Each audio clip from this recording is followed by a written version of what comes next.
Bonsoir, chers citoyennes et citoyens.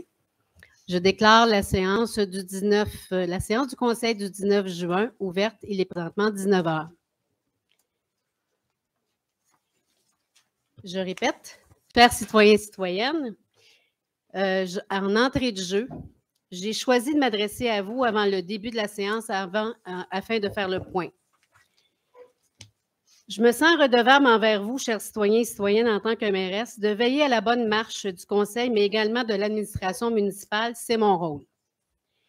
Plusieurs citoyens ont remarqué que depuis quelques mois, les séances de Conseil se déroulent d'une manière que je qualifierais de boiteuse, et ce n'est pas l'image que je veux projeter en tant que conseil municipal auprès de notre communauté. Vous avez aussi été plusieurs à exprimer votre désir que les membres du Conseil s'illustrent par leur engagement à travailler en équipe et à mettre au premier plan les intérêts des citoyens de Chersey. Tous vos conseillers ont le désir que les dossiers avancent rapidement, moi la première. Dans certains cas, j'ai observé un travail de collaboration par les réunions de comité qui ont permis d'avancer dans les dossiers. Dans d'autres, les considérations politiques ont malheureusement pris le dessus parfois. Mon rôle en tant que mairesse est de mettre de l'ordre dans ce climat devenu, il faut bien le dire, que je qualifierais de toxique. J'ai fait des démarches afin que les élus reçoivent une formation prochaine sur le rôle de la mairesse ainsi que de l'administration auprès de la Fédération québécoise des municipalités. Maintenant, suite à la formation, j'espère que la compréhension de nos rôles respectifs fera en sorte que nous travaillerons ensemble avec une vision, soit de bien vous servir, chers citoyens. Nous avons plusieurs dossiers très importants et prioritaires à travailler et à faire avancer.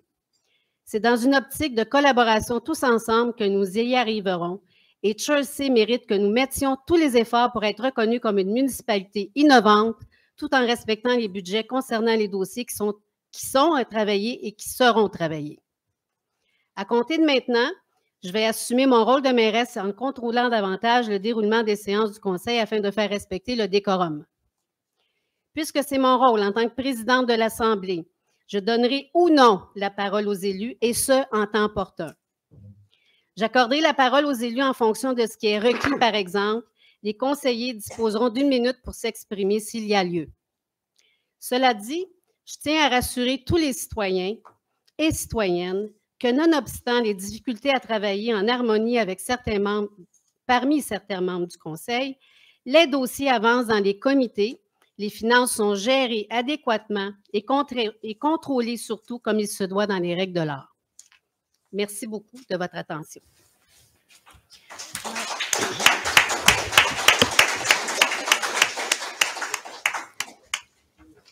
Alors, il y a un ordre du jour qui va être modifié. Madame Picard, j'avais un lapsus. En fait, je pense qu'au point 2, les élus ont à s'exprimer, à savoir s'ils ont des questions sur l'ordre du jour. Est-ce que vous avez des questions? Non. Non.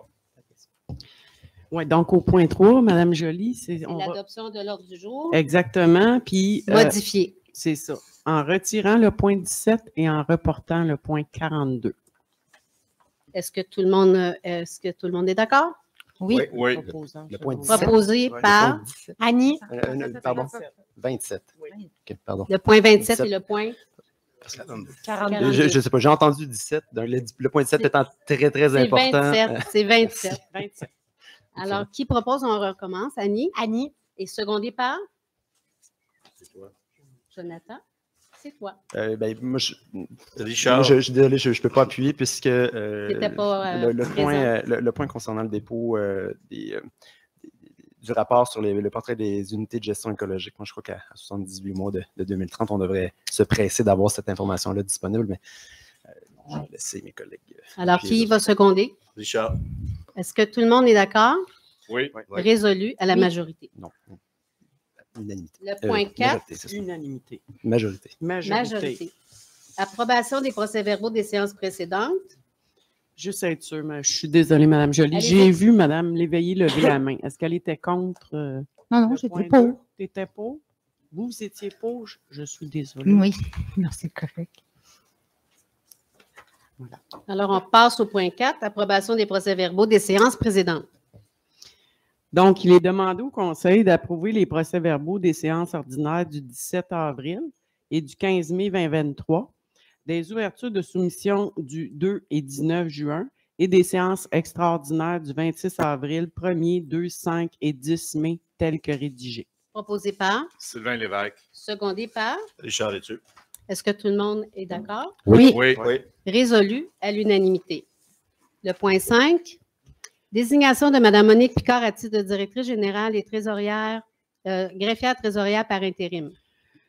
Considérant la démission de la directrice générale et greffière trésorière, considérant l'article 210 du Code municipal du Québec, pour ces motifs, il est demandé au Conseil que Mme Monique Picard soit désignée à titre de directrice générale et greffière trésorière par intérim à compter du 20 juin 2023, et ce jusqu'à ce que la vacance du poste soit comblée. Voilà. Alors, qui propose? Richard Laitue. Secondé par. Sylvain Lévesque. Est-ce que tout le monde est d'accord? Oui. Non. Alors, on À passe regret. district par district. District 1. Oui. District 2. Oui. District 3. Oui. District 4. D'accord, à regret. Et district 5.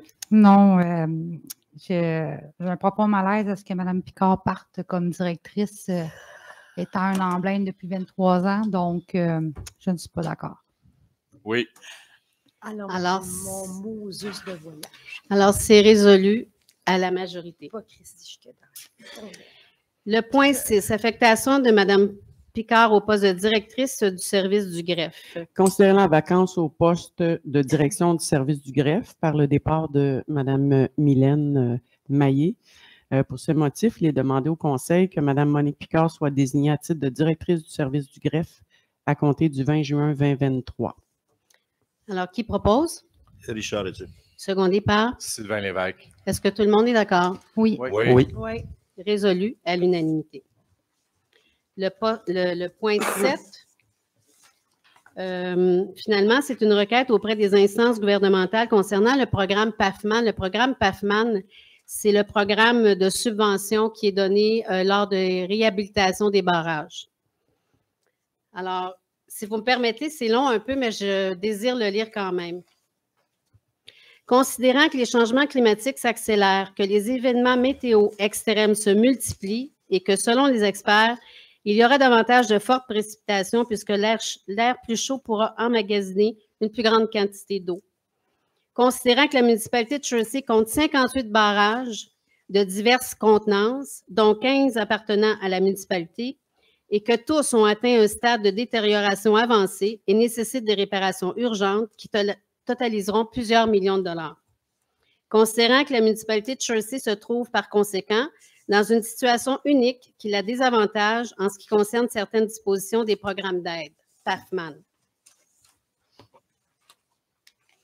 Qu'à la lumière de l'analyse du programme d'aide financière et la mise aux normes des barrages municipaux, et comme suite aux résolutions de la Fédération québécoise des municipalités lors de son AGA en 2019, que j'ai présenté d'ailleurs à la Fédération québécoise des municipalités, le Conseil municipal de Chersey demande au gouvernement de revoir en profondeur certaines particularités du PAFMAN afin de mieux répondre aux besoins des communautés et des citoyens. Voici maintenant les modifications. Rendre les études et travaux sur les barrages privés admissibles et revoir les dispositions législatives afin de permettre aux municipalités de financer les travaux sans pour autant devoir devenir propriétaire, envisager la mécanique de règlement d'emprunt et de taxes sans que les fins municipales ne soient requises. Financer les études pour établir les mesures temporaires, établir une relation entre le financement de l'étude et la réalisation des travaux dans le cadre de l'appréciation des demandes, augmenter les montants maximum admissibles, clarifier les travaux admissibles dans le cadre du volet 2 afin de permettre les travaux d'entretien majeurs sans référer à l'incidence structurale, éclaircir les paramètres d'analyse et des demandes et intégrer des critères d'évaluation qui tiennent compte de l'importance de l'ouvrage pour la communauté sociale et environnementale, assurer une cohésion entre les ministères lors des analyses et commentaires sur les études de travaux à exécuter afin que le processus soit plus standardisé et ainsi éviter des négociations à la pièce. Ce qui signifie, je vais le résumer en plus clair, quand on travaille sur un dossier barrage, nous avons 4 ministères d'impliqués. ministère de l'Environnement par le Centre hydrique, le ministère de la Faune et de la Flore pour les poissons, les grenouilles, etc., et le ministère de la Forêt pour l'environnement des arbres ou des arbustes autour, et le ministère des Affaires municipales. Et je peux vous assurer que lorsqu'on travaille dans ces dossiers-là, on a remarqué, et je ne suis pas la seule parce que les autres municipalités le remarquent également, que les différents ministères travaillent en silo et non pas en synergie. Alors, on présente un dossier qu'on pense complet et finalement, il y a un ministère qui se lève la main puis qui dit non, non, non, il faudrait répondre à telle question et ils ne se parlent pas. Donc, ce qui allonge les délais et ce qui ne nous aide pas non plus dans notre réalisation de l'ouvrage. Fournir un arbre décisionnel pour soutenir les municipalités, c'est ce que je viens d'expliquer. Il faudrait peut-être que ce soit plus clair et qu'on perde moins de temps à négocier avec chacun des ministères. Fournir une expertise afin d'aider à accompagner les propriétaires privés dans la gestion des ouvrages, parce qu'on en a aussi des privés qui voudraient recevoir de l'aide, et ce n'est pas le cas pour le moment.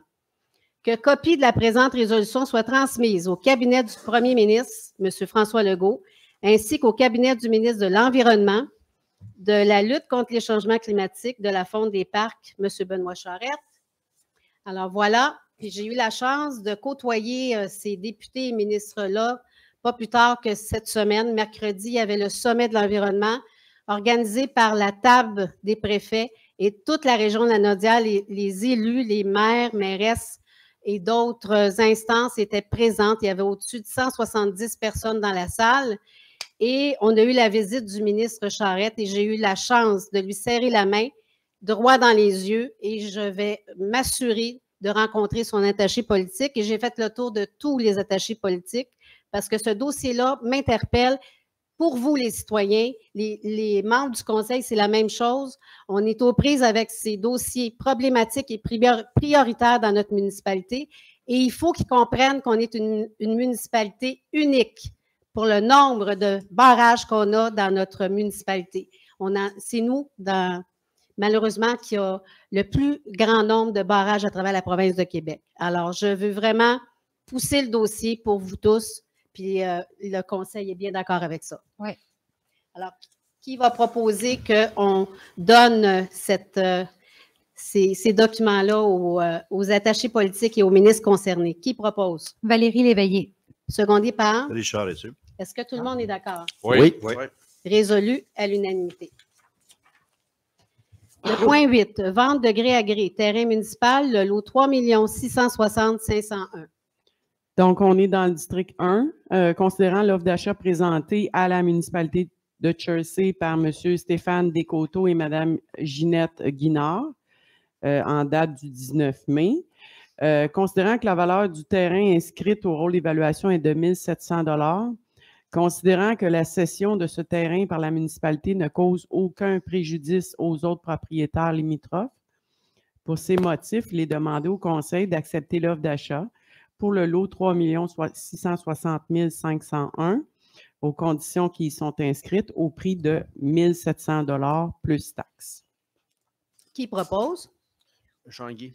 Secondé par? Sylvain Lévesque. Est-ce que tout le monde est d'accord? Oui. Oui. Résolu à l'unanimité.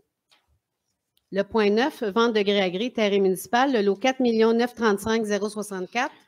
Cette fois-ci, on est dans le district 5. Donc, on a eu une offre d'achat présentée à la municipalité par M. Christophe Poncet pour le lot 4 935 064, considérant que la valeur du terrain inscrite au rôle d'évaluation est de 700 $ et que la cession de ce terrain ne porte aucun préjudice aux autres propriétaires limitrophes.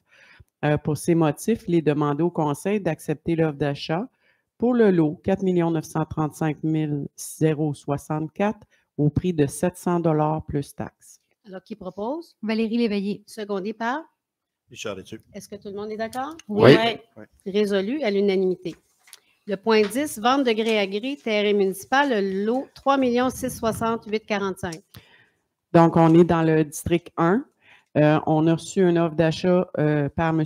Michel Lapierre pour le lot 3 660 845, la valeur du lot étant de 1 800 et que ça ne cause aucun préjudice aux autres propriétaires limitrophes. Pour ces motifs, il est demandé au Conseil d'accepter l'offre d'achat pour le lot 3 660 845 au prix de 1 800 plus taxes.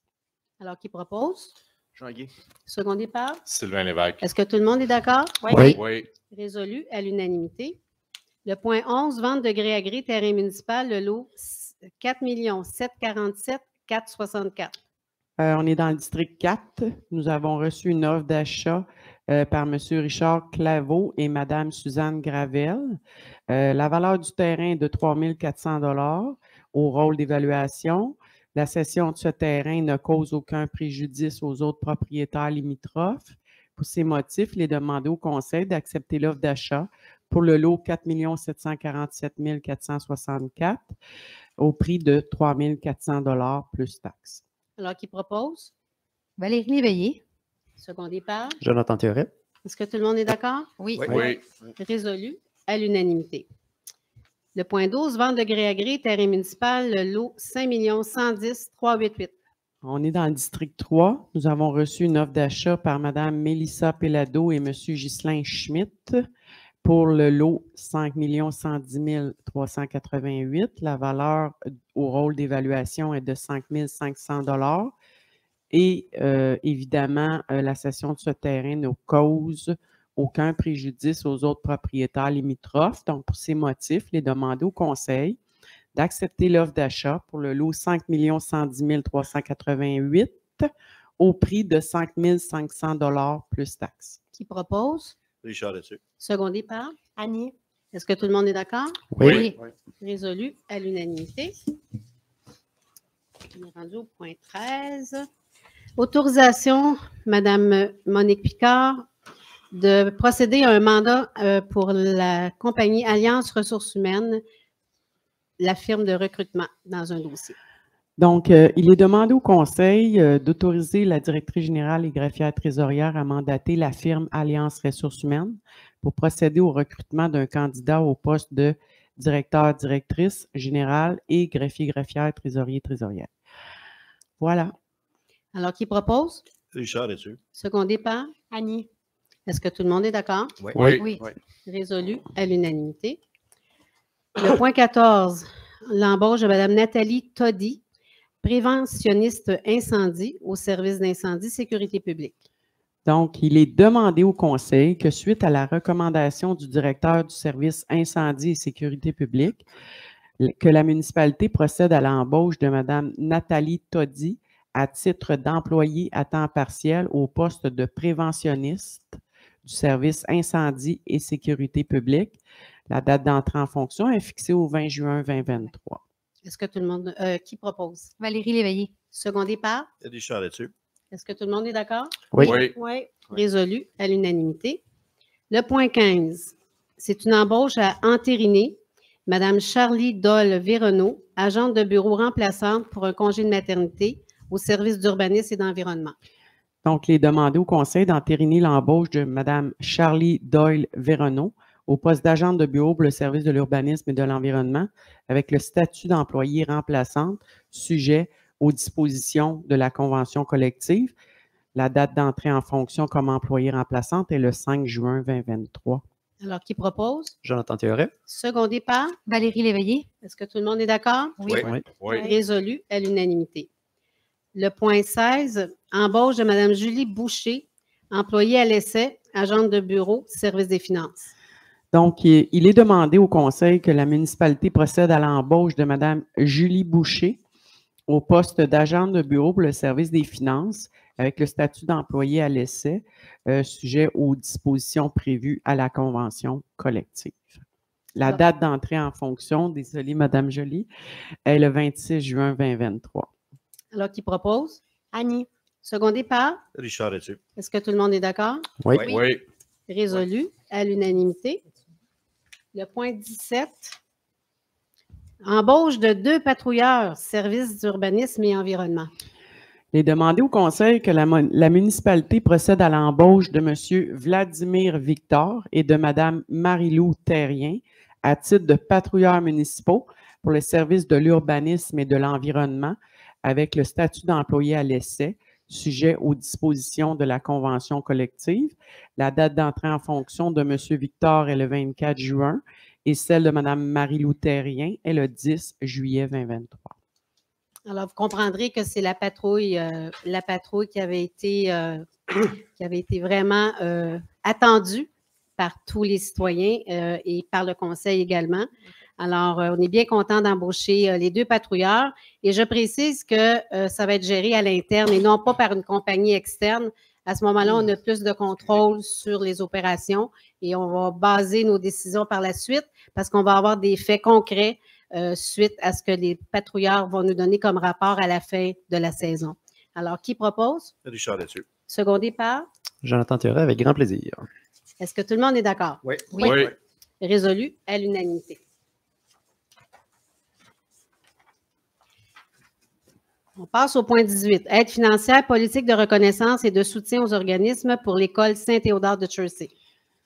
Considérant la requête déposée par le comité environnement de l'école Saint-Théodore de Chersey, il est demandé que la municipalité procède à l'achat de 6 stations de tri à 3 voies pour l'école Saint-Théodore de Chersey au coût de 195 $ pour un total de 1 170 $.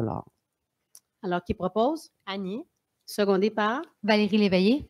Est-ce que tout le monde est d'accord? Oui. Oui. Résolu à l'unanimité. Le point 19, achat de verres réutilisables et d'un lave-vaisselle portatif.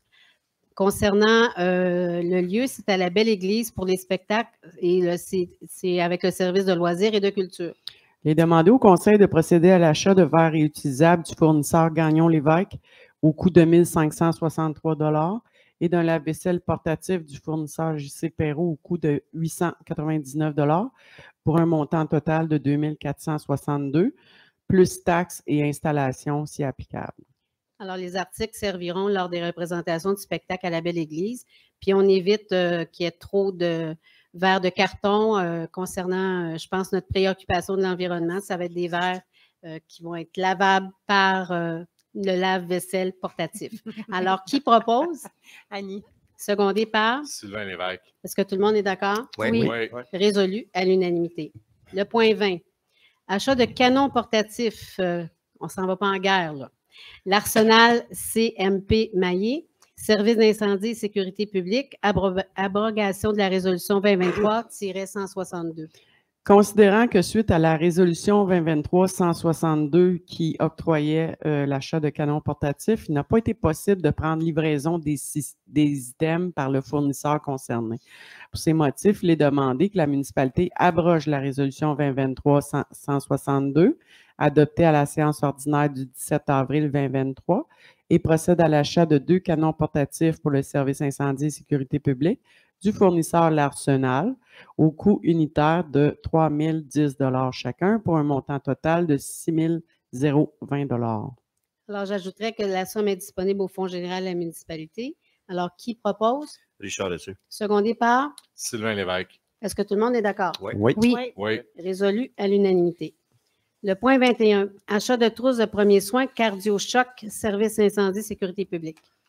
Il est demandé au Conseil que la municipalité procède à l'achat d'une quantité de 15 trousses de premiers soins pour le service incendie et sécurité publique du fournisseur Cardio-Choc, plus bas soumissionnaire, au coût unitaire de 124,95 pour un montant total de 1874,25.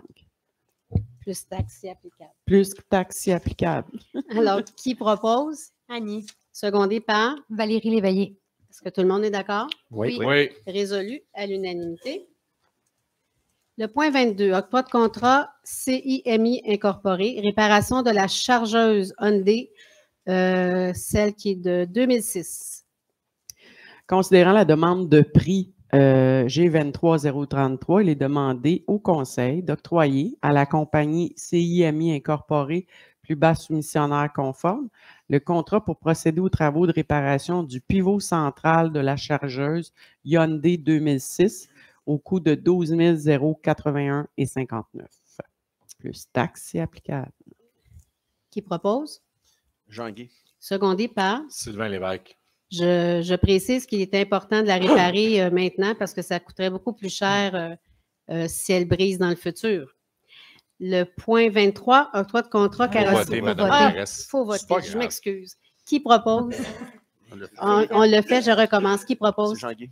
Et secondé par? Sylvain Lévesque. Est-ce que tout le monde est d'accord? Oui. Bien Oui. sûr. Oui. Résolu à l'unanimité. Le point 23, octroi de contrat carrosserie Martin-Vincent, réparation de véhicules Ford Escape 2012, service d'urbanisme et environnement. Il est demandé au Conseil d'octroyer à la compagnie Carrosserie Martin-Vincent, seul soumissionnaire, le contrat pour procéder aux travaux de réparation du véhicule Ford Escape 2012 du service de l'urbanisme au coût de 2 900 $. Alors, qui propose? Sylvain Lévesque. Secondé par? Jean-Guy. Est-ce que tout le monde est d'accord? Oui. Oui. Résolu à l'unanimité. Le point 24, c'est un contrat entériné avec la firme Cima Plus sur l'étude de faisabilité pour transformer l'ouvrage temporaire de protection du barrage du lac Beaune en ouvrage permanent. Il est demandé au Conseil d'entériner l'octroi d'un contrat de service professionnel à la firme Cima Plus afin de procéder à une étude de faisabilité pour la transformation de l'ouvrage temporaire de protection du barrage du lac Beaune en ouvrage permanent au coût forfaitaire de 14 000 $, plus une banque d'heures en traitement des commentaires et de révision si nécessaire. Alors, qui propose? Richard là-dessus. Secondé par? Sylvain Lévesque. Est-ce que tout le monde est d'accord? Oui. Oui. Oui. Non. Alors, je recommence. Non. District 1, non? Non. Oui. District Oui. 3, district 4? Oui. Non. District 5? Oui. Alors, ça va être résolu à la majorité. Le point 25, octroi de contrat Envira Environnement, étude géotechnique sur les barrages du lac Jaune, les barrages X 000-4269, X 00-73-98 et X 00-73-99. Il est demandé au Conseil d'octroyer à la firme Envira Environnement Incorporé, plus bas soumissionnaire conforme, le contrat pour procéder à une étude géotechnique sur les barrages au lac Jaune au coût de 31 250 $ plus taxes applicables. Cette dépense est autorisée en vertu du règlement 582-2020 décrétant l'imposition des taxes des barrages municipaux. Alors, qui propose? Richard là-dessus. Secondé par? Sylvain Lévesque. Est-ce que tout le monde est d'accord? Oui. Oui. Résolu à l'unanimité. Le point 26, octroi de contrat, la Brec-Langlois, détection de fuite sur le réseau d'eau potable de la municipalité. Concernant la demande de prix G23-032, il est demandé au Conseil d'octroyer à la compagnie Labrec-Langlois Incorporée, seul soumissionnaire conforme, le contrat pour procéder à une recherche de fuite possible dans le réseau d'eau potable de la municipalité avec une production d'un rapport d'inspection au coût de 4 500 $. Alors, qui propose? Annie. Et secondé par? Valérie Léveillé. Est-ce que tout le monde est d'accord? Oui. Oui. Résolu à l'unanimité. On retire le point 27. Le point 28, formation de la Fédération québécoise des municipalités. La formation s'intitule comme suit. Interaction entre le maire, le conseil et la direction générale en matière de RH, autorisation de paiement.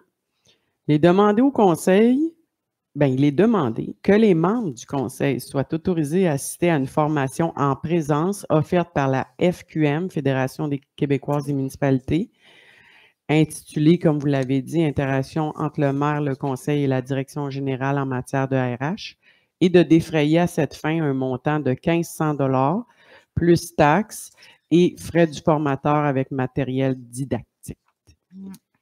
Proposé par? Jonathan Théoret. Secondé par?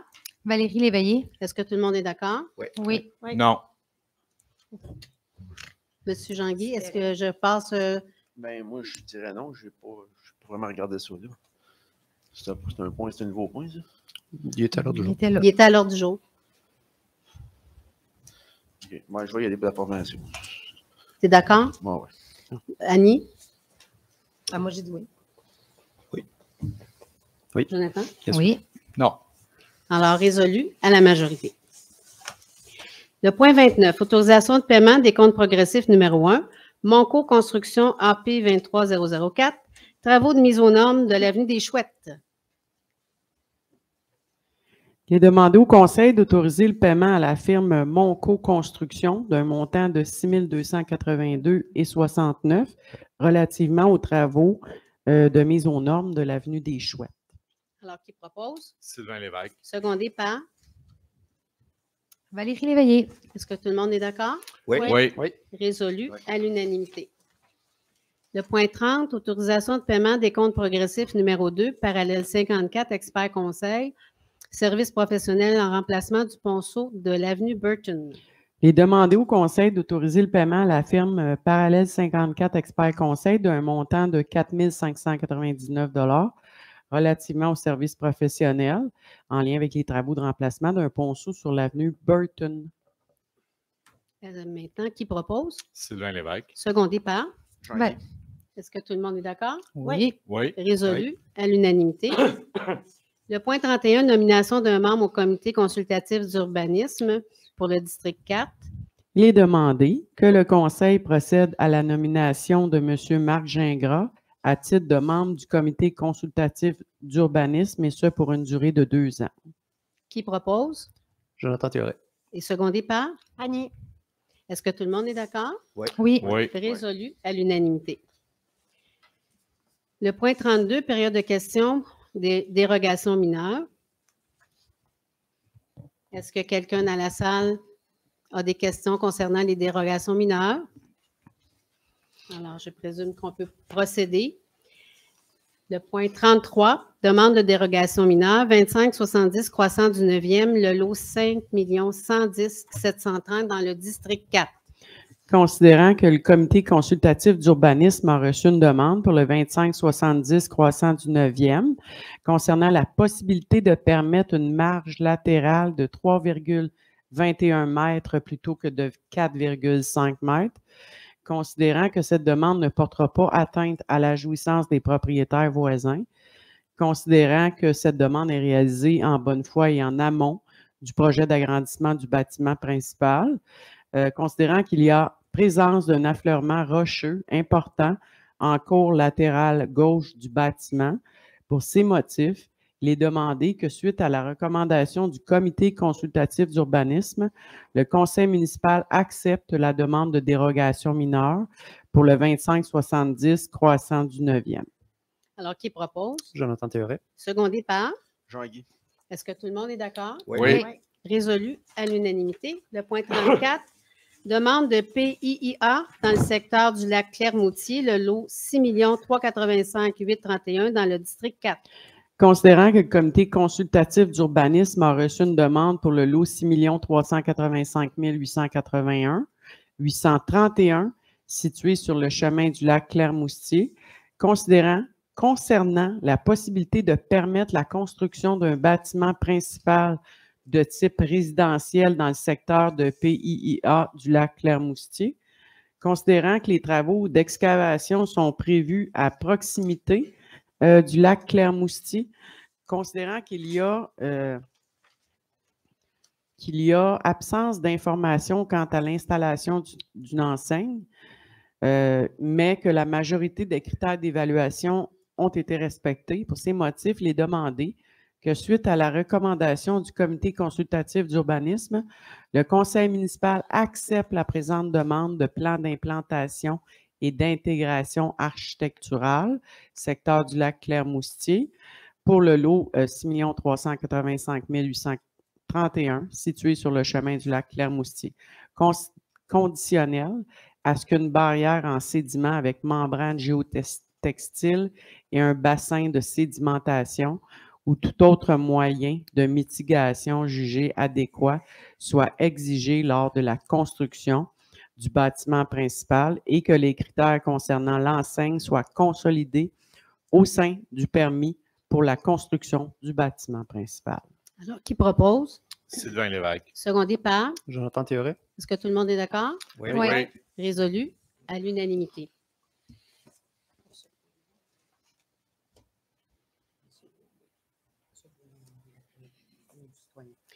Le point 35, période de questions, demande d'usage conditionnel. Est-ce qu'il y a des citoyens dans la salle qui veulent se manifester?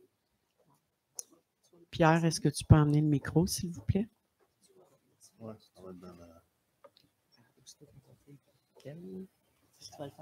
Oui.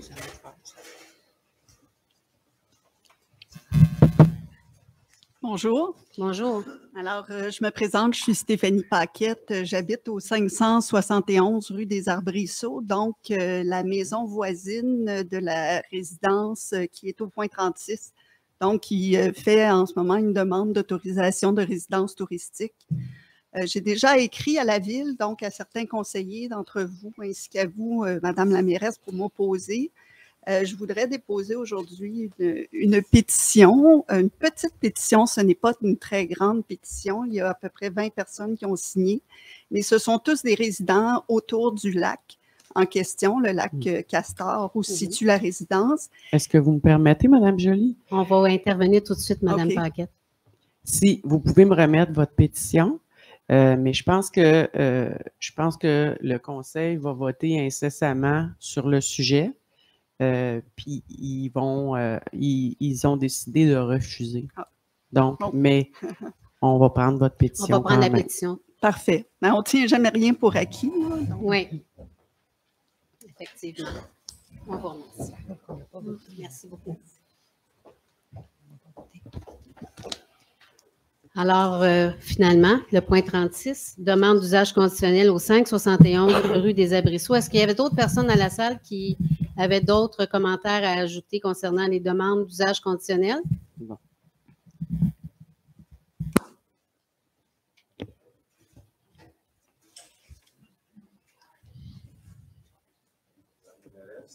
Arthur Sanborn de Domaine des Chutes. Je voulais demander si le 59 de Tremblay borde le lac Monaghan, parce que si c'est le cas, est-ce que c'est une demande pour une résidence de tourisme? Non. C'est pas du tout là. Ça se trouve être au lac Paris. C'est ça. Mais non, mais c'est pas sur le lac Paris, il est au Tremblay, c'est sur la rue. C'est pas. Qui donne sur le lac Monaghan, si je comprends bien? Absolument. Puis si c'est une résidence de tourisme, ça contrevient. Mais si c'est ça, je ne dis pas, je le sais. C'est ça. Mais je suis surprise de voir sur Léo Tremblay qui est quand on a une résolution de zonage qui empêche sur 150 mètres toute nouvelle résidence tourisme. Si c'est une résidence tourisme, c'est où ce 59? C'est pas Léo Tremblay, c'est Elle Tremblay. C'est C'est pas au la- lac Paris, à côté du camping. C'est à côté de camping, c'est pas le Léo Tremblay? Non. OK, bien c'est bien parce que je voulais juste. On check nos affaires. Hein? C'est correct, Valérie? C'est bien, c'est bien. Merci C'est bien, beaucoup. merci. Très bien. Alors, on va procéder maintenant à la lecture du point 36, demande d'usage conditionnel 571 rue des Arbrisseaux, le lot 5 183 846. On ne l'avait pas reporté, Madame la mairesse, le point 37? Non. Il faut voter le point 36 avant. 36. Oui, ben, C'est là ça. qu'on Je fait. m'apprête à On est lire. là, monsieur. Parce qu'on C'est ce On que est je... rendu là. C'est le point 37. Fait que On il est manque rendu un là, bout. le point 36, c'est Oui, bien je ce que m'apprête j'ai à dit. lire le point 36. Donc, considérant que le comité consultatif d'urbanisme a reçu une demande, excusez-moi, pour le 571 rue des Arbrisseaux, concernant la possibilité de permettre l'usage conditionnel de résidences de tourisme, considérant qu'il n'y a pas d'indication physique pour l'aire de stationnement, considérant l'état des galeries extérieures et que l'usage conditionnel doit avoir pour effet d'améliorer la situation de l'immeuble, considérant que le terrain doit être exempt de toute nuisance, et ce, conformément à notre règlement, considérant que l'aménagement d'un écran végétal ou d'un écran par treillis ayant pour but de limiter les nuisances est requis lorsqu'il y a présence de spa, considérant qu'il y a divers manques et ambiguïtés dans le contrat de location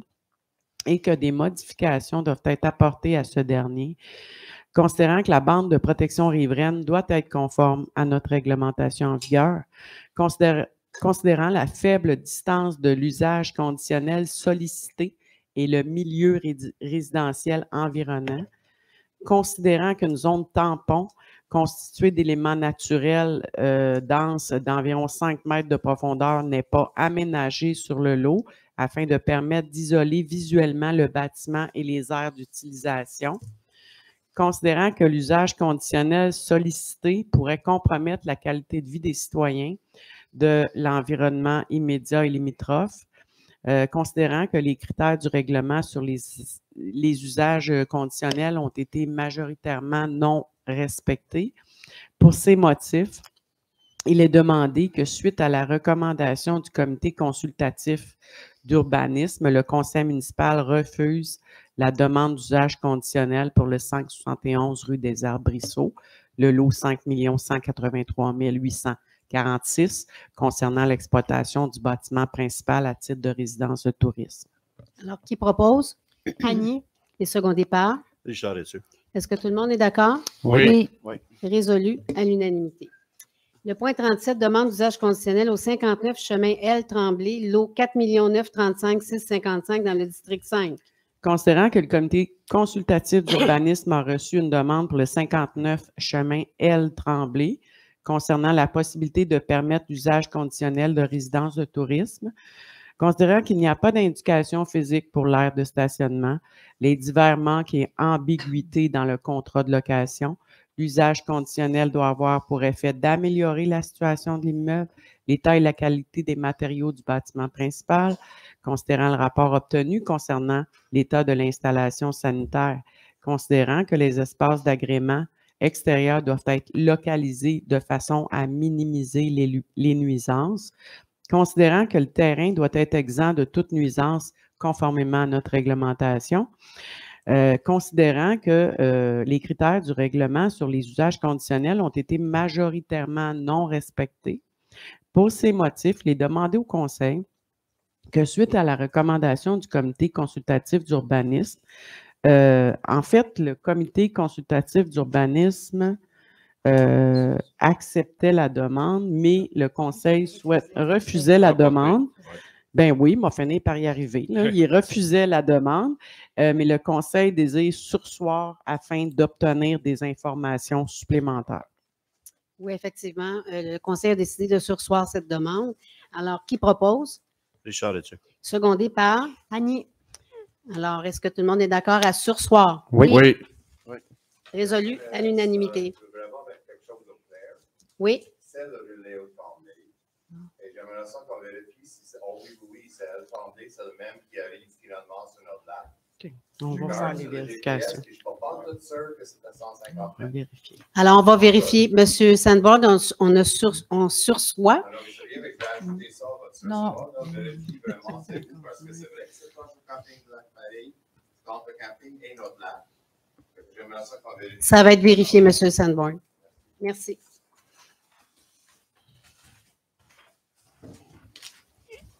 Nous passons maintenant au point 38, avis de motion règlement modifiant le règlement 552-2019 relatif aux nuisances afin d'ajouter le chapitre résidence locative et d'autres dispositions d'uniformisation. Allez-y, monsieur. Je donne avis de motion à l'effet qu'en conformité avec l'article 445 du Code municipal du Québec, pour que soit donnée à une séance subséquente du Conseil, un règlement modifiant le règlement 552-2019 relatif aux nuisances afin d'ajouter le chapitre résidence locative et d'autres dispositions d'uniformisation. Merci pour l'avis de motion. Maintenant, on passe au point 39, projet de règlement modifiant le règlement 552-2019 relatif aux nuisances afin d'ajouter le chapitre résidence locative et d'autres dispositions d'uniformisation. Alors, Normalement, ça me fera plaisir de lire les considérants. Donc, considérant qu'en vertu de l'article 59 de la loi sur les compétences municipales, toute municipalité peut adopter des règlements dans le but de régir les nuisances. Considérant que les membres du conseil municipal sont d'avis qu'il est nécessaire de modifier les dispositions dans le règlement relatif aux nuisances, le 552-2019, afin de légiférer les activités locatives.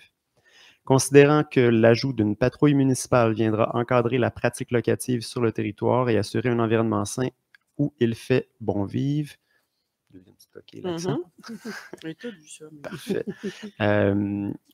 Considérant que ce projet de règlement est nécessaire afin de faciliter l'exercice des fonctions de la patrouille municipale et d'y intégrer une section sur les dispositions réglementaires prévues à l'égard des résidences de tourisme, considérant qu'avis de motion du présent règlement a dûment été donné à la séance ordinaire du conseil municipal du 19 juin, soit à l'instant. Donc, pour ces motifs, je propose que le conseil adopte le projet de règlement modifiant le règlement 552-2019 relatif aux nuisances afin d'ajouter le chapitre résidence locative et d'autres dispositions d'uniformisation et évidemment l'adoption de ce projet de règlement actuellement fait en sorte que copie du règlement sera disponible sur le site de la municipalité et auprès du service du greffe pour que tous les citoyens puissent en prendre connaissance avant son adoption le mois prochain. Alors, M. Jonathan propose le projet de règlement. Qui va le seconder? Valérie Léveillé. Est-ce que tout le monde est d'accord? Oui. Oui. Oui. Oui. Résolu à l'unanimité. Alors, on a un point 40. C'est un dépôt du rapport 2022 sur la gestion contractuelle. Donc, je dépose au conseil municipal copie du rapport 2022 sur la gestion contractuelle de la municipalité. Alors, il va y avoir un dépôt au point 41, dépôt du rapport sur les mesures d'urgence, avril et mai 2023. Je dépose au conseil municipal copie du rapport sur les mesures d'urgence suite aux inondations des mois d'avril et mai 2023. Alors, le point 42 est reporté. Le point 43, dépôt du rapport du programme d'inspection des bandes de protection riveraine et installations sanitaires été 2022 qui avait été fait au 7e lac, au lac Lafont, lac Robert, lac Monaghan. Donc, je dépose au conseil municipal copie du rapport 2022 du programme d'inspection des bandes de protection riveraine et installations sanitaires pour le 7e lac, lac Lafont, lac Robert et lac Monaghan. Madame la Alors, mairesse, oui, je peux. permettez.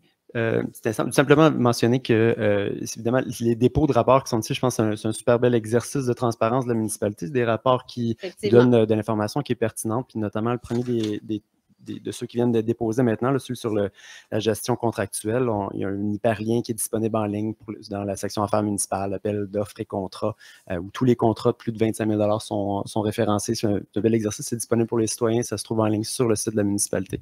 Donc, C'est par souci aussi de transparence qu'on dépose ces rapports. Absolument. Maintenant, le point 44, adoption des comptes fournisseurs. Il est demandé au conseil d'autoriser les déboursiers effectués pour le mois de mai 2023 au montant de 2 235 899,19 tels que je les ai déposés, dont la liste est incluse en annexe du procès-verbal pour en faire partie intégrante. Le conseil accepte aussi la liste des comptes à payer au 31 mai 2023 au montant de 1 711 136,99. Alors, qui propose? Je vais le proposer, Valérie Léveillé.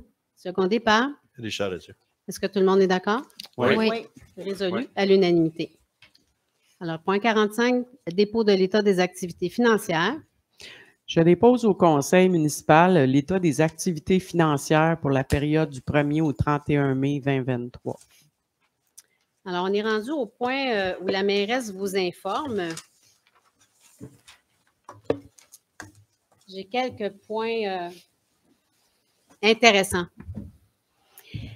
Je veux souligner quelque chose d'important qui s'est passé dans la municipalité. Il y a eu un sauvetage en forêt Waro par notre service d'incendie sécurité civile. Il y a une citoyenne qui s'était aventurée avec sa voiture dans un sentier. Elle était perdue en forêt à plus de 8 km après la Guérite, presque rendue à Saint-Côme.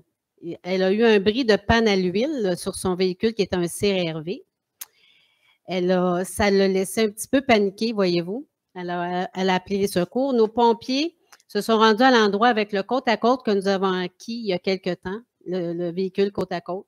Le travail a été très bien fait et tout s'est bien terminé, heureusement, pour la dame qui était mal prise. Maintenant, au point 2, c'est quelque chose de très, très, très spécial que je vais faire. Je veux rendre hommage à Mme Anne Grondin, notre directrice de l'École Saint-Théodore, qui a occupé son poste depuis 10 ans déjà. Elle nous quitte pour prendre la direction de l'école à Saint-Ambroise de Kildare, où elle habite. Et Mme Anne, elle s'est vraiment démarquée par son leadership, a travaillé en équipe avec les enseignants, les intervenants, et a été très appréciée par son approche également, très humaine envers les parents. Ayant été moi-même au CE de l'école lorsque j'étais conseillère municipale, j'ai pu constater son dynamisme et surtout, croyez-le ou non, ce qui m'avait impressionné, elle connaissait le nom de tous les élèves par cœur, sauf ceux qui arrivaient en maternelle. Pas mal impressionnant. Alors, je vais lui rendre hommage, puis on va lui souhaiter bonne chance pour le futur dans son nouveau mandat. Le conseil et moi-même, puis le service des loisirs, avec elle collaborait fréquemment pour mettre sur pied des beaux projets. C'était quand même une très, très belle collaboration, puis on la remercie de tout le travail qu'elle a pu faire pour nos jeunes et les familles, évidemment. En plus, je vais rendre hommage à 2 étudiantes de l'école secondaire des Chutes à Rawdon. J'ai assisté au gala de la Goutte d'Or qui est donné à chaque année en fin d'année par les étudiants et organisé par des comités d'étudiants et de professeurs. Alors, les 2 jeunes filles, je vais nommer leur nom. Si je retrouve mon document, j'y arrive. Alors, les 2 jeunes filles se sont démarquées pour notre municipalité. Mélina Balara Manpilla, elle s'est démarquée par son dévouement, par sa personnalité agréable, sa gentillesse envers tout, et elle a été une source d'inspiration pour ceux qui l'entourent. Elle s'est vraiment démarquée auprès de sa cohorte. Et il y a une autre jeune fille, Charlie Kim Lamar, qui était une élève aussi remarquable et vraiment très, très, très partante pour tout nouveau projet. Et elle irradiait par son positivisme et son sourire constant. Et en même temps, je veux souligner et féliciter tous les élèves qui ont fini leur secondaire 5, les finissants de notre municipalité, dont on aura sûrement les noms prochainement par l'école. Maintenant, je vais vous parler de la fête nationale qui s'en vient, c'est samedi. Alors, c'est l'artiste Loud, qui est connu par plusieurs, qui est assez populaire, je dirais très populaire. Et ça va être quand même une très grande fête. Et ça va avoir lieu au parc où est le baseball, le terrain de baseball. Et finalement, ça va être un très, très beau spectacle. Par contre, on a des instructions de la SOPFEU présentement qui nous empêcheraient de faire le feu d'artifice. Vous comprendrez pourquoi, à cause des dangers de feu. Alors, on va vraiment suivre les instructions de la SOPFEU jusqu'à la dernière minute. Maintenant, comme j'ai dit peut-être en entrée de jeu, j'ai assisté au sommet pour l'environnement organisé par la table des préfets mercredi et jeudi matin, où les élus étaient présents. Chersey, on a été choisi par la MRC Matawini avec d'autres municipalités pour présenter des projets concernant l'environnement. J'ai été accompagnée de Émy Labonté-David, qui est biologiste pour le service d'urbanisme chez nous.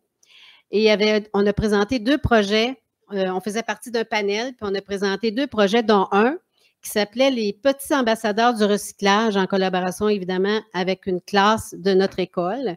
Et ça a fait boule de neige. Les petites premières années, après ça, sont passées dans d'autres classes faire des formations pour comprendre comment on fonctionne avec le tri des déchets.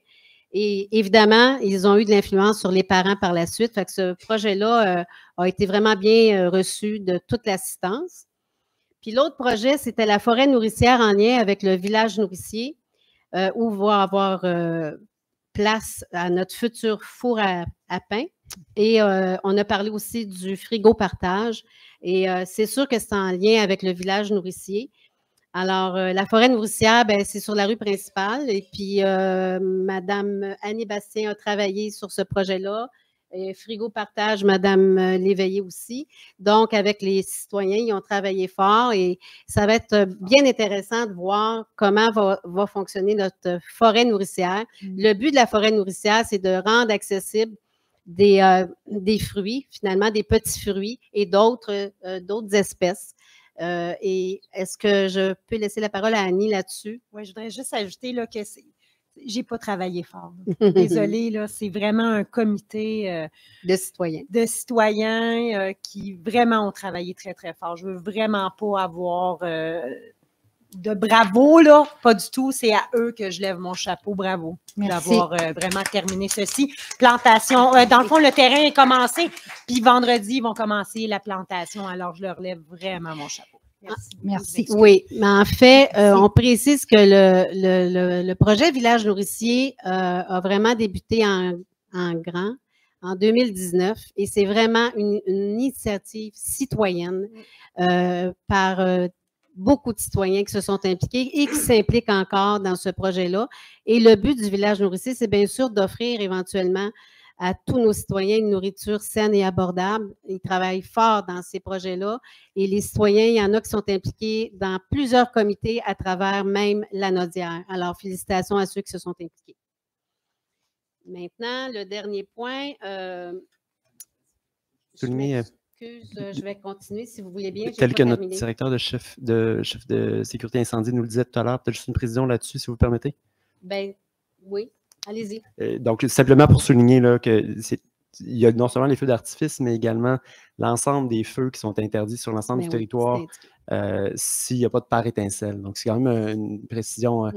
C'est malheureux, mais c'est malgré l'indice bas de feu qu'on retrouve notamment sur le site de la municipalité. Là, il ne faut pas se laisser berner. C'est bel et bien une directive qu'on a de la SOPFEU. Notre directeur incendie nous le rappelait là, pas plus tard que juste avant le début de la séance. Juste en avant-séance, effectivement, on a eu la présence du directeur sécurité incendie pour nous aviser de ces... puis on va même le mettre, on va faire des changements sur notre site web à la municipalité pour que tout le monde comprenne bien l'importance de se protéger pour ne pas qu'on vive des feux ici même dans notre région. Dernier point, j'ai un hommage à rendre à M. Jacques Bougie et Mme Monique Dicker, résidents du Lac-Beaulac, pour leur implication depuis 35 ans à remettre les listes d'or aux élèves pour leur persévérance. Ce n'est pas seulement les premiers de classe qui sont honorés, c'est vraiment par leur persévérance. Ce matin, j'étais présente à cette remise de liste d'or. Les enfants étaient vraiment fébriles et heureux de recevoir un certificat. Puis le projet du liste d'or a été initié par M. Bougie. Et lui, son but, c'était de favoriser la lecture auprès des enfants. Et les prix qui sont remis pour les élèves qui ont été nommés, ce sont des livres qu'on donne aux enfants. Mais ils sont impliqués également depuis très longtemps au Club Optimiste. Et souvent, en fait, ça va se faire encore, mais je pense que c'est dans les quelques jours qui vont suivre. Ils ramassent des fonds et cherchent des commandites pour offrir des vélos. En fait, ils font tirer en tirage des vélos à nos jeunes et ça, c'est toujours très, très apprécié des jeunes. Alors, je voulais souligner qu'ils ont reçu, M. Bougie a reçu la médaille du gouverneur en 2017 pour son implication. Puis en passant, si jamais vous avez des gens autour de vous, on veut de la relève dans certains organismes communautaires qu'on a ici. Il manque de relève au niveau du bénévolat. Si jamais vous avez des jeunes, si jamais vous avez des gens autour de vous qui pourraient prendre la relève, surtout à certains organismes, dont le Club Optimiste, bien, gênez-vous pas de les recommander.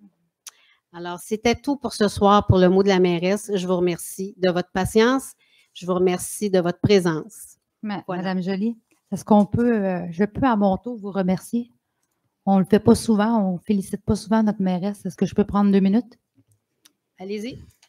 Bien, je voudrais prendre le temps de remercier la mairesse d'avoir pris l'initiative de nous inscrire les élus tous ensemble à interaction entre les maires, conseils et direction générale.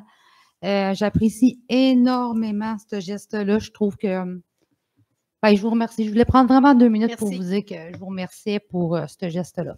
Merci. Ça fait plaisir. Alors, on va passer maintenant à la période de questions. Et c'est à vous la parole, chers citoyens et citoyennes. Je vous demande de vous identifier et de dire de quel district vous êtes. Alors, bonjour, Madame la mairesse. Bonjour, les conseillers et conseillères. Ce soir, j'aimerais intervenir concernant le règlement du droit de passage des VTT dans Grande-Vallée. Pour nous, à Grande-Vallée, c'est très important. C'est un sport que les gens apprécient. Et j'aimerais aussi qu'on puisse considérer de reconduire ce règlement. Je vais vous expliquer pourquoi. Des fois, nous, les conseillers, j'étais conseiller avant, on ne connaît pas nécessairement très bien les autres districts. Je donne un exemple. À l'époque de M. Surprenant, moi, j'avais eu des demandes des gens d'avoir un droit de passage et j'ai proposé au conseil d'avoir un droit de passage. Ce qui a été refusé par le maire et le conseil, parce qu'on était juste 2 à l'opposition. Cependant, suite à une discussion avec le maire, j'ai dit, Monsieur le maire, dans Grande-Vallée, la majorité, la très grande majorité, veulent avoir des 4 roues. Ça, puis, ben, il dit jamais de la vie, il dit ça ne dépassera pas 50 %. Ben, je dis, je vais vous le prouver. J'ai fait un sondage, j'ai cogné à toutes les portes de Grande-Vallée et j'ai eu 280 personnes qui ont signé ma pétition en faveur des 4 roues et à peu près 10 qui étaient contre. Alors, suite à ça, le maire s'est revisé. Il a dit, dans ton district, c'est peut-être particulier, on devrait accepter le droit de passage et ce qui a été fait. Deuxième des choses aussi, c'est au niveau économique. Chez nous, on a 2 commerces, il y a un investissement de 500 000 $ et les 4 roues font partie vraiment du chiffre d'affaires de ces entreprises-là. Ils viennent surtout les fins de semaine. Le centre communautaire en bénéficie aussi et c'est très important pour notre centre communautaire aussi.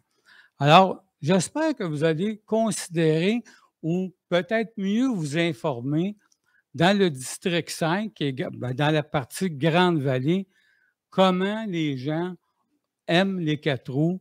Et au début, il y avait des craintes au niveau des plaintes. Je pense que je pourrais demander à la mairesse ou peu importe. Les plaintes ont été tellement minimes. Alors, je pense que, s'il vous plaît, les membres du conseil, Madame la mairesse, revisez ce règlement-là. Merci beaucoup.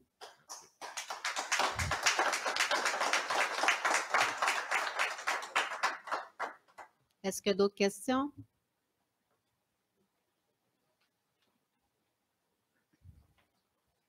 Bonjour, cher conseil.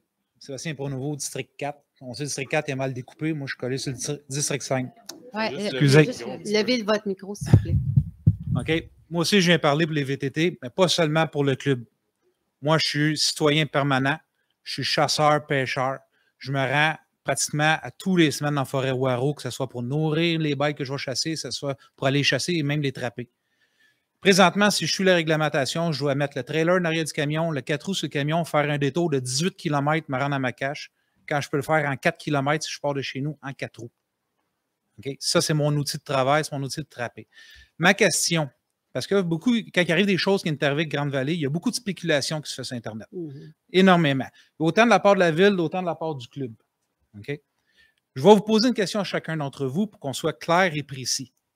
Quelle est votre opinion sur les 4 roues, justement, dans les routes de Jersey? N'oubliez pas, vous êtes assis là grâce à des payeurs de taxes, puis c'est un payeur de taxes qui vous pose la question. J'aimerais, s'il vous plaît, avoir une réponse de chacun d'entre vous, si on peut commencer avec M. Lévesque. Bien, je m'excuse, monsieur, mais dans une assemblée comme ça, lors de la séance de conseil, vous vous adressez à la mairesse et non pas à chacun des conseillers. Parfait. Si je peux avoir votre opinion. Bien, en fait, le dossier doit être étudié. On a entendu, on a reçu des courriels. Vous savez qu'il y a eu des propriétaires qui ont acheté, 4 propriétaires qui avaient acheté dans le coin où a lieu le droit de passage.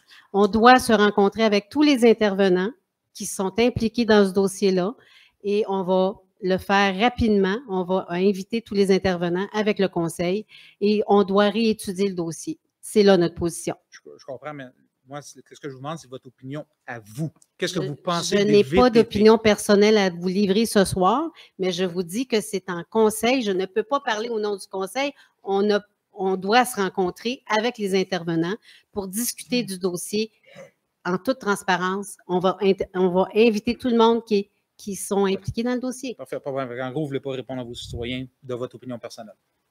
Je n'ai pas d'opinion personnelle parce que je représente la mairie, mais je travaille en collaboration avec mon conseil. Parfait. Merci.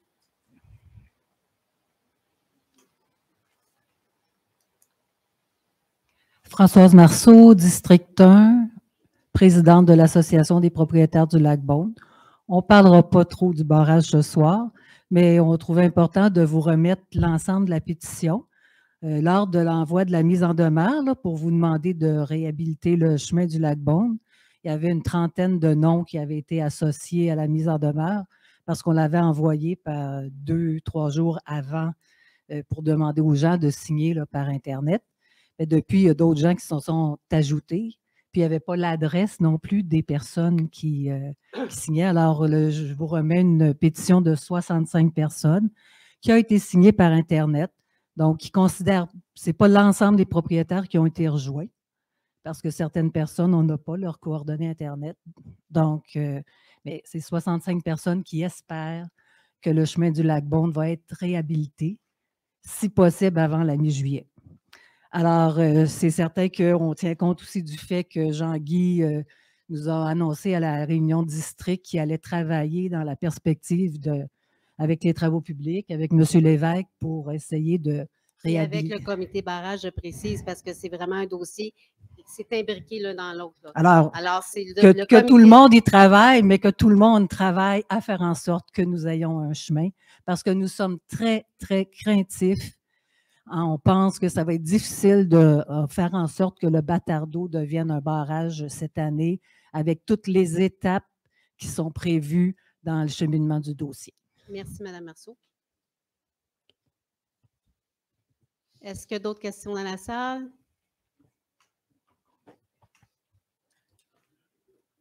Bonsoir à tous. Je me présente, Michel Couvrette. Je suis président du Club Quad Waro. Écoutez, c'est sûr, je ne reste pas dans la municipalité de Chersey, je demeure entre lacs, mais par contre, nos activités se font chez vous. Écoutez, c'est sûr que, vous savez, nous autres, on n'a pas beaucoup de kilométrage sur le côté de Grande-Vallée. Mais on voit l'essor économique qu'il y a actuellement avec ça. C'est bon. Regardez, on fait des activités comme l'année passée, on a fait la randonnée Poker Run, puis en tout cas, puis les couleurs, tout le kit. Puis on avait 250 personnes parquées dans le stationnement qui ont acheté des choses au Prévigo, il y a mis de l'essence, il y a des dépenses dans la municipalité. Je vais juste vous dire que moi, j'entends dire des choses que je me demande si vraiment la ville de Chersey s'intéresse aux 4 roues. Et puis, j'ai regardé des reportages qui ont passé avec M. Bourgouin, qui était à l'époque, parce que moi, il faut juste vous dire que je suis là depuis le 25 février en poste. Je suis dans un redressement avec tout ça. Je suis en train de tout refaire ça au complet, au meilleur de mes connaissances. Avec l'expérience, je viens d'un autre club. Puis, en 2021, j'ai vu qu'il y avait eu un flop total sur des demandes de droit de passage. Nous autres, écoutez, on peut se revirer de bord n'importe quand. Il y a des villes qui nous veulent. On a Notre-Dame-de-la-Merci qui ne demande pas mieux qu'on fasse nos activités là-bas. Il y a Saint-Donat. Puis en plus, si je veux, je peux négocier avec Sainte-Marguerite du Lac-Masson. On a une excellente relation avec eux. Mais on ne veut pas ça. Parce qu'on a des membres qui sont mécontents actuellement, puis on sait que c'est un problème de l'eau, il ne faut pas s'en cacher. On sait très bien ce qui se passe avec ça, je suis au courant, oui. Mais il y en a juste une moitié à s'occuper parce qu'actuellement, j'ai déjà un droit de passage de signer avec Mme Julie Ringuette. Donc, il reste une partie qui appartient au syndic à s'occuper. Mais moi, je ne suis pas au courant de ce qui se passe de tous les endroits qu'on pourrait passer. Je n'irai pas cogner à chaque porte, je ne connais personne, je vais passer pour un innocent quelque part, vous savez. Fait que c'est à vous autres, c'est avec vous autres qu'on veut le faire. Puis moi, je suis prêt à m'impliquer dans ça pour aider, mais je ne vais pas le faire dans le vide. Puis comme vous le savez, quand il y a des affaires qui se passent, de pas correct là-bas, il y a des délinquants, on a passé des soirées et des semaines complètes jusqu'à minuit avec mon directeur agent qui est assis là-bas, à faire la surveillance dans les rues. Fait que je pense que l'effort, on l'a fait. Puis on a de la surveillance tout le temps. On a fait le Poker Run samedi, on avait des policiers de la Sûreté du Québec avec nous autres. Je ne sais pas si on fait peur, mais je peux vous dire que nous autres, on fait tout pour ne pas faire peur. Fait que j'aimerais bien ça que ça se règle parce que c'est bien plate. Pour tous les gens de Grande-Vallée, c'est un sport c'est ça aujourd'hui, c'est un sport familial, c'est un sport qui n'est pas trop dispendieux. Ils peuvent partir en famille avec des VTT à 4 places, puis même, il s'est rendu avec des 6 places. Fait que, tu sais, il faut que ça continue. Puis je trouve ça bien plate. Nous autres, on est prêts à faire notre bout. On a déjà tout arrêté. Là. La signalisation est presque toute enlevée. On n'a pas le choix parce que nos assurances, la fédération ne couvre pas. Étant donné que le droit de passage, vous savez depuis combien de temps que ça se passe, cette histoire-là. Fait que moi, je l'ai su tout dernièrement. Quand j'ai su ça, j'ai tout de suite mis les breaks, on arrête ça parce qu'on était chanceux. Vous avez respecté quand même Il faut, pour la sécurité aussi. Bien, absolument. Moi, je n'étais pas au courant de ça. Fait que quand j'ai su ça, je me suis levé de bout et je dis wow, là, c'est assez, on ne peut plus faire ça. C'est exactement ce qui s'est passé. Je ne sais pas si les gens sont au courant avec les motos en route, là. C'est arrivé la même affaire. C'est d'une question d'assurance que la fédération se fait défrayer par la FQMHR, Fédération des motos hors route du Québec, enduro, en fait. Là. Et puis, les assurances étaient payées par eux. Et puis là, il n'y avait plus de responsabilité civile envers les membres. Fait que c'est pour ça. Fait qu'on a le même problème à Grande-Vallée actuellement. Mais je peux vous dire, il n'y a peut-être pas tant de travail que ça parce que je peux vous la montrer, je l'ai ici, je ne peux pas vous la laisser parce que je n'ai rien qu'une. Mme Ringuette me signe un droit de passage qu'on puisse travailler ça jusqu'au 9 juillet. Comme j'ai dit tantôt, on va organiser une rencontre très prochainement avec tous les intervenants. Puis on va étudier le dossier ensemble. Il n'y a pas de problème, aucun problème. On s'est déjà parlé d'ailleurs, puis moi, je suis prêt à. Mais je veux dire, je veux sentir de l'effort de la part de la ville parce que c'est pas le fun. Vous savez, c'est toute une job que je fais, moi, là. Comme vous autres, vous en faites une grosse. Moi, je passe des 70 heures par semaine dans le club à m'occuper de toutes sortes d'affaires. On a, en principe, 1700 membres. On peut te dire que c'est une bonne job, puis c'est sûr que je ne vais pas virer en rond à quelque part. Une petite question technique. Combien de patrouilleurs vous avez justement pour sécuriser les sentiers? Là, je vais demander à mon directeur agent parce que c'est lui qui s'en occupe. Une vingtaine? Est-ce que vous pouvez émettre des constats en cas de délinquance? Il va vous expliquer comment ça fonctionne parce qu'on a 3 types d'agents dans la fédération. Non, mais c'est correct. C'est Mme Joly qui C'est moi qui ai demande. posé la question, M. Sanborn. Là. Non, mais... Non. Bon, ben, je vais le faire, moi. Je vais le faire. Bon. On a 3 types d'agents. On a un agent sentier 1. Sentier 1, c'est l'agent qui va faire la sécurité, il va faire sensibiliser les gens à sa sécurité. On a un agent sentier spécialisé. Un agent de sentier spécialisé, lui, peut émettre des contraventions, mais dans le secteur de son club.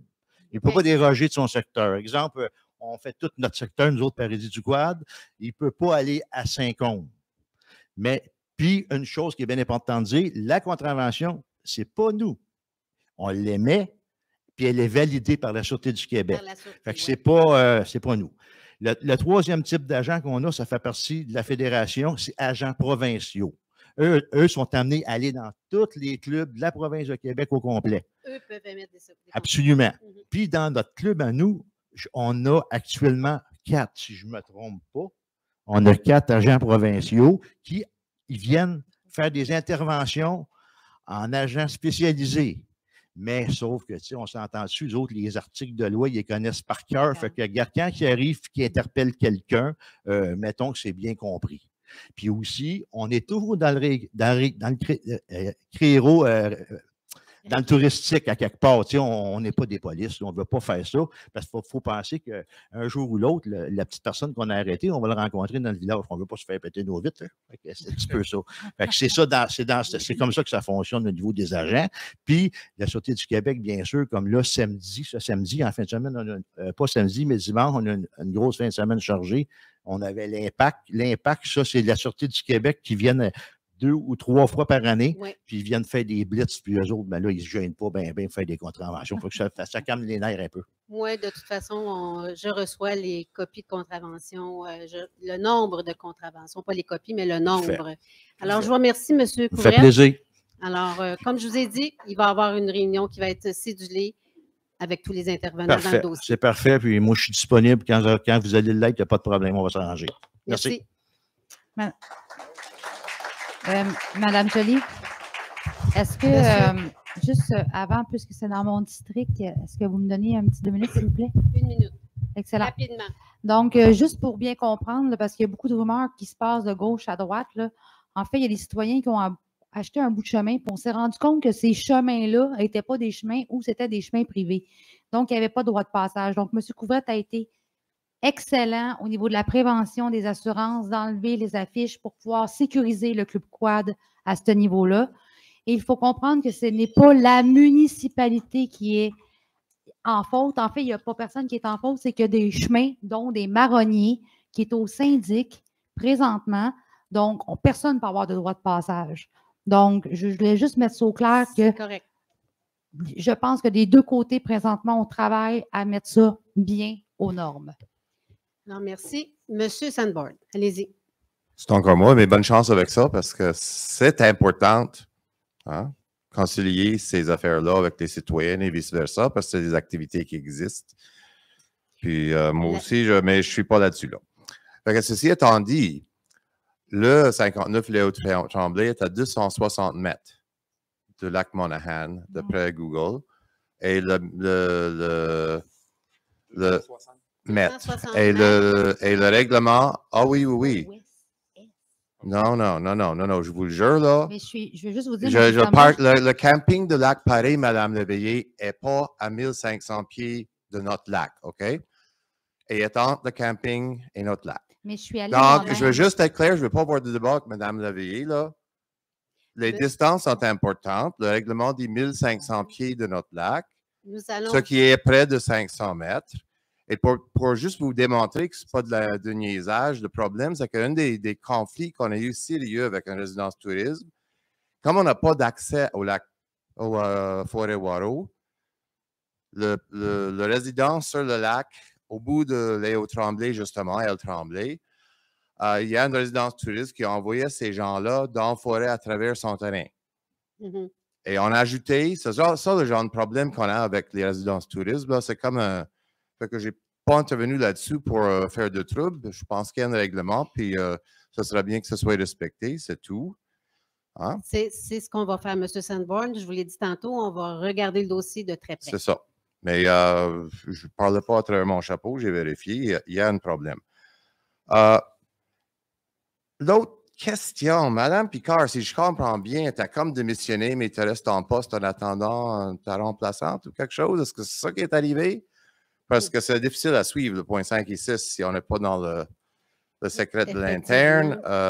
J'ai bien compris que c'est ça qui se passe. Effectivement, elle va être par intérim jusqu'à temps qu'on ait des entrevues et qu'on décide qui va la remplacer. Bien, c'est dommage. Je voulais juste vous dire que c'est clair que c'est pas simple comme mandat, là, puis ceux d'avant n'ont pas été non plus. Mais finalement, comme c'est moi une des personnes qui a dit le dernier conseil que je commence à être bien inquiète de fonctionnement de conseil, je veux vous féliciter pour votre mot d'ouverture, Madame la mairesse. Sur la façon dont ça a fonctionné ce soir, c'était pas mal plus ordonné.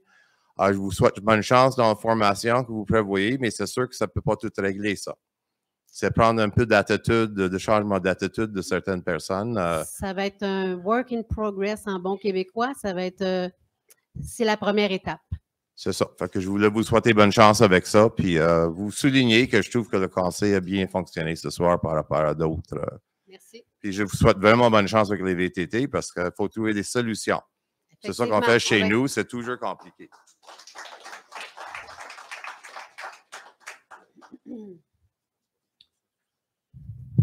Oui, bonsoir. Camille Solomon, District 1. Un peu pour faire suite à notre... Oui, bon. Bien, c'est un petit peu qu'on vous entende bien. Oh, ça va? Oui, j'ai un peu l'habitude. OK. Alors, donc, un peu pour faire suite à notre rencontre de district de samedi, le comité barrage du Lac-Beaune ainsi que l'exécutif de l'association demanderait d'obtenir des renseignements détaillés concernant la facture du bâtard d'eau, c'est-à-dire que la facture est un peu vague, un peu large, et au prix qu'elle a coûté, on aimerait avoir plus de détails sur une somme aussi considérable de 1. Donc, j'imagine que vous voulez passer par l'accès à l'information. Bon, s'il faut passer par l'accès à l'information, on procéderait de cette façon-là. Donc, il y a ça. Il y a aussi le coût des pompes qui ont fonctionné pendant très longtemps, sans parler des frais de la firme CIMA+, qui a été gestionnaire du projet finalement. Donc, le détail sur ces coût-là, mais vraiment le détail, pas la somme globale. Donc, c'est la demande qu'on fait. Parfait. Merci. Alors, Mme Picard a pris ça en note. L'accès à l'information. Bonjour. Thérèse McCumber. Baisse ton micro, Thérèse. Moi, j'ai une question puis un commentaire. Moi, je pense tout le temps, parce que je suis devenue avec une marotte sur les résidences de touristes de ce temps-là. Qu'est-ce qu'on fait avec les résidences clandestines? Est-ce que la patrouille va s'occuper de ça? Parce qu'il y en a 3 dans mon secteur, dont le voisin qui va sûrement continuer à faire pareil sans permis. Puis il y en a d'autres autour du lac aussi. Il y en a juste une résidence qui a son permis en bonne et due forme. Alors, je vais préciser que la patrouille va fonctionner sur des plaintes, évidemment. Il faut que ça soit clairement indiqué à quelle adresse. Et à ce moment-là, s'ils n'ont pas d'autorisation CITQ, ben Revenu Québec. Communiquer. Et ça va être, C'est ça. ça va Donc, être documenté. c'est comme nous autres qui fait la police, en fait, dans le fond. Ben, Mais non, mais c'est correct, là, je comprends. il y a une autre façon de le faire. Si vous voulez Oui. le faire d'une façon peut-être plus confidentielle, ben vous adressez au ministère des Finances, le ministère des Revenus de Québec. Revenu Québec. Revenu Québec. Oui. Je veux juste ramener une affaire. Tu allais avoir la ligne en 5 la- minutes. Même si on est plus confidentiel, la patrouille, ça va être confidentiel aussi. C'est sûr. Soyez pas inquiets, là, quand Ils n'iront pas leur dire que c'est moi qui ai appelé. Ben non. Non, ça va rester confidentiel. Toute plainte à l'urbanisme, au service d'urbanisme, demeure confidentielle. Ça, je veux vous rassurer, puis c'est vrai. C'est exact. OK. Là aussi, je voulais dire que moi, par rapport aux 4 roues, il y a quelque chose à faire dans le secteur de Grande-Vallée avec ça. J'habite Grande-Vallée, puis je ne suis pas du tout contre les 4 roues. Au contraire, moi, des gens qui sont organisés, je trouve ça moins dangereux que le free-for-all qui se passe avec les résidences de touristes, où est-ce qu'il y a des folies. C'est que, donc, moi, je suis prête même à travailler dans le secteur de Grande-Vallée pour faire des choses. Puis quand on parle des commerces, on pourrait développer nos petits commerces de Grande-Vallée au lieu d'envoyer le monde au Provigo. Ça fait qu'il pourrait même avoir un secteur où est-ce qu'il y a de la mécanique, je ne le sais pas, là. Mais tu sais, c'est... au lieu qu'il y ait une mécanique clandestine à l'autre bout, là. Tu sais, en tout cas. Que ça soit bien encadré, j'entends votre message. Que ça soit encadré, puis qu'on travaille avec les clubs de quad et tout, parce que ça m'impressionne de voir qu'il y a des règlements, puis que tout est organisé, contrairement aux résidences de tourisme. Merci. Sur ce, je vous quitte. Merci. Merci de vos commentaires.